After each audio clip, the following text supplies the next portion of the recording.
यह कहानी शुरू होती है एक पुराने समय से, जब घने जंगलों के बीच एक छोटा सा गांव बसा हुआ था। गांव का नाम था रामपुर। चारों तरफ हरे भरे पेड़, कल कल बहती नदी और खेतों में मेहनत करते किसान। देखने में गांव बेहद शांत और सुखी लगता था, मगर उसके ऊपर एक खौफनाक साया मंडराता रहता था, जंगल का चीता। वो चीता बहुत बड़ा और ताकतवर था।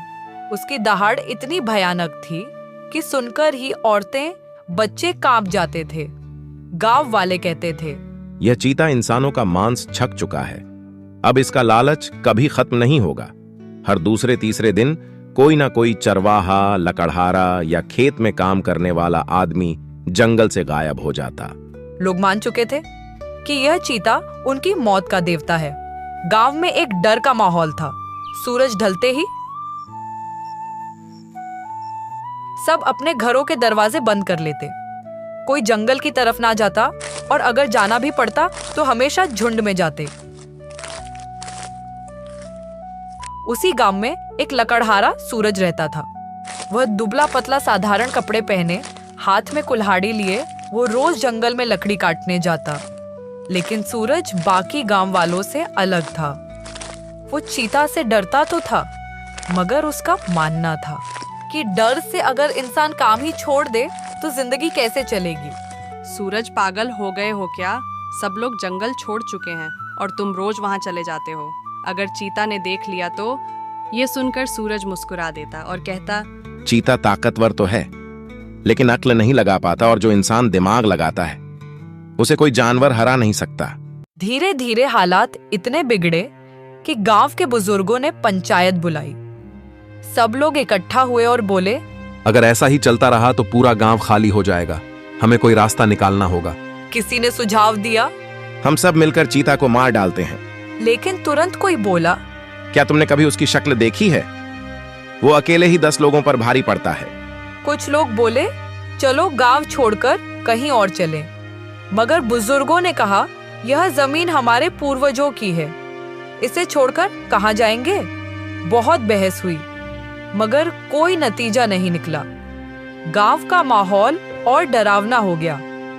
पंचायत खत्म होने के बाद सूरज घर लौटते समय सोचने लगा, क्या सचमुच चीता से डरकर भाग जाना ही समाधान है? अगर मैं अपने दिमाग से काम लूं तो क्या इस चीता को हरा नहीं सकता? वो रात भर जागता रहा और एक योजना बनाने लगा। उसे पता था कि ताकत से चीता को हराना असंभव है, लेकिन उसकी मूर्खता ही उसकी सबसे बड़ी कमजोरी है। अगले दिन सूरज हमेशा की तरह कुल्हाड़ी लेकर जंगल में गया।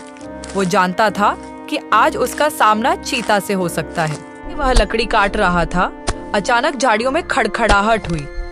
पत्तों के बीच से सुनहरी आंखें चमकी और फिर गड़गड़ाती आवाज के साथ चीता निकला। चीता दहाड़ा और बोला, ओ लकड़हारे, ये जंगल मेरा है। यहाँ की लकड़ी, यहाँ का शिकार सब मेरा है। तूने हिम्मत कैसे की मेरे इलाके में कदम रखने की? सूरज का दिल जोर जोर से धड़क रहा था, मगर उसके चेहरे पर डर नहीं था। उसने गहरी सांस ली और बोला, महाराज, आप सही कह रहे हैं। यह जंगल आपका है। मैं तो बस एक गरीब आदमी हूं, रोजगार के लिए यहां आता हूं, लेकिन अगर आप चाहें तो मैं आपके लिए काम कर सकता हूं। चीता चौंका और पूछा, काम? कैसा काम? सूरज ने कहा, मैं रोज रोज शिकार पकड़कर आपको दे सकता हूं। आपको खुद मेहनत करने की जरूरत नहीं होगी, बस आप मुझे छोड़ दें। ठीक है लकड़हारे, अगर तूने रोज मुझे शिकार ला कर दिया तो मैं तुझे छोड़ दूंगा, लेकिन अगर तू एक दिन भी खाली हाथ आया तो तेरा मांस मेरा खाना होगा। सूरज ने सिर झुकाकर हामी भर दी। उस पल से खेल शुरू हो चुका था। सूरज घर लौटा।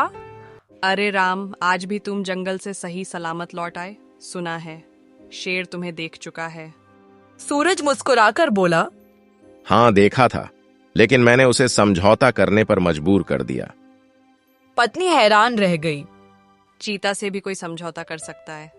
हाँ, अगर इंसान अपनी अक्ल से काम ले तो सब कर सकता है। अब आगे देखना, वही चीता मेरे जाल में फंसेगा।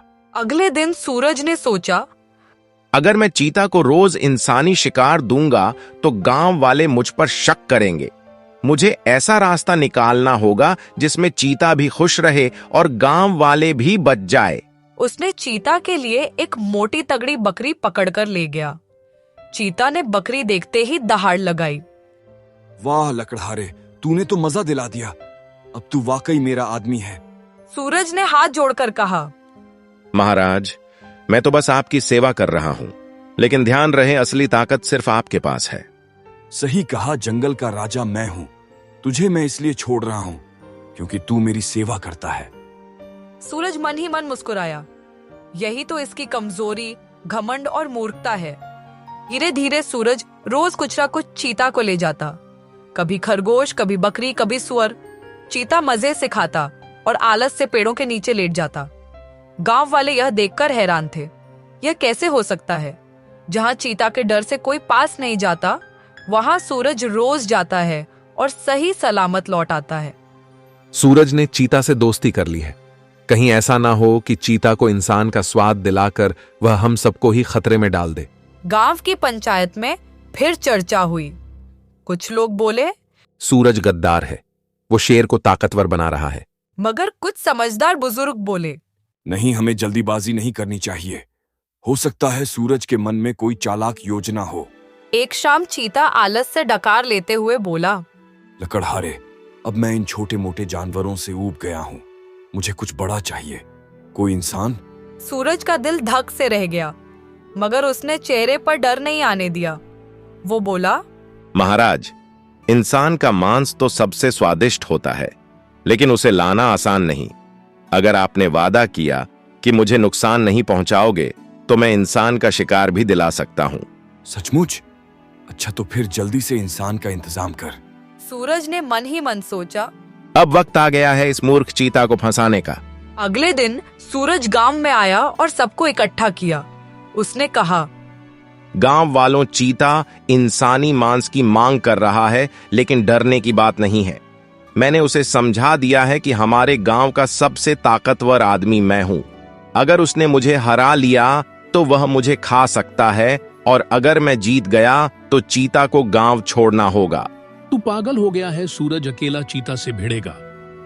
सूरज मुस्कुराया और बोला, चिंता मत करो, मैं बल से नहीं दिमाग से लड़ूंगा और यही उसकी हार होगी। शाम को सूरज चीता के पास गया। महाराज, मैंने गांव वालों से बात की है। सब मानते हैं कि इंसानों में सबसे ताकतवर मैं हूं। अगर आपको सचमुच इंसानी ताकत का स्वाद चखना है तो मुझे ही खाइए, लेकिन उससे पहले आपको मेरी ताकत का इम्तिहान लेना होगा। चीता हैरान रह गया। तू खुद को मेरा शिकार बना रहा है, और इम्तिहान कैसा?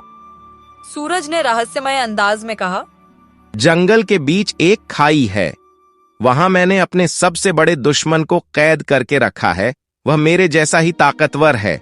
अगर आप उसे हरा दो, तभी आपको हक है मुझे खाने का। चीता की आंखों में लालच चमक उठा और वह बोला, ठीक है लकड़हारे, कल सुबह मुझे उस खाई तक ले चल। मैं तेरे दुश्मन को चीर फाड़ कर रख दूंगा। सुबह का समय था। जंगल की हवा में अजीब सी ठंडक और सन्नाटा था। पक्षियों की चहचहाट भी जैसे दब सी गई थी, मानो उन्हें भी पता हो कि आज जंगल में कुछ बड़ा होने वाला है। सूरज अपनी कुल्हाड़ी कंधे पर लटकाए चीता के पास पहुंचा। चीता अधीर होकर इधर उधर टहल रहा था। उसने दहाड़कर कहा, लकड़हारे, जल्दी चलो, मुझे उस ताकतवर दुश्मन से मिलवाओ।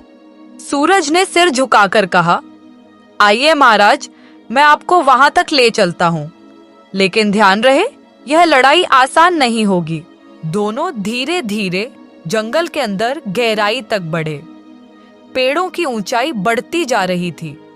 धूप धीरे धीरे कम होती जा रही थी। जैसे जैसे वो खाई के पास पहुंचे, हवा ठंडी और डरावनी हो गई। आखिरकार दोनों एक गहरी और चौड़ी खाई के पास पहुंचे। खाई इतनी गहरी थी कि नीचे झांककर देखने पर सिर्फ काले पानी की चमक नजर आती थी।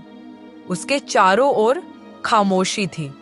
बस कभी कभी हवा की सरसराहट और पानी की लहरों की आवाज आती।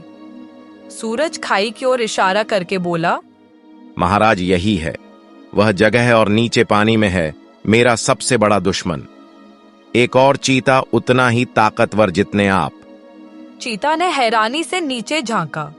पानी में उसे अपना ही प्रतिबिंब दिखाई दिया। उसकी सुनहरी आंखें, उसका विशाल शरीर और उसका खूंखार चेहरा। चीता दहाड़ा और बोला, आह, यह तो सचमुच चीता है और लगता है यह भी मुझे ललकार रहा है। लकड़हारे तेरा दुश्मन अब मेरा शिकार बनेगा। देखना, मैं इसे चीर डालूंगा। सूरज ने शांत स्वर में कहा, महाराज, अगर आपने इसे हरा दिया तो आप सच में जंगल के सबसे बड़े राजा कहलाएंगे। फिर आपको मुझे खाने का हक भी मिलेगा। हाँ, मैं साबित कर दूंगा कि जंगल में मेरा कोई मुकाबला नहीं। वो उछलने के लिए पीछे हटा। उसके पंजों से मिट्टी उड़ रही थी, आंखों में आग थी। सूरज ने एक आखिरी बार मन ही मन प्रार्थना की, हे भगवान, मेरी इस चाल को सफल कर देना। अचानक चीता ने जोरदार दहाड़ लगाई और खाई में छलांग लगा दी। उसका विशाल शरीर हवा में लहराता हुआ सीधे पानी में गिरा। धड़ाम। अगर स्टोरी अच्छी लगी हो तो हमारे मौर्या स्टोरीज यूट्यूब चैनल को सब्सक्राइब जरूर करें।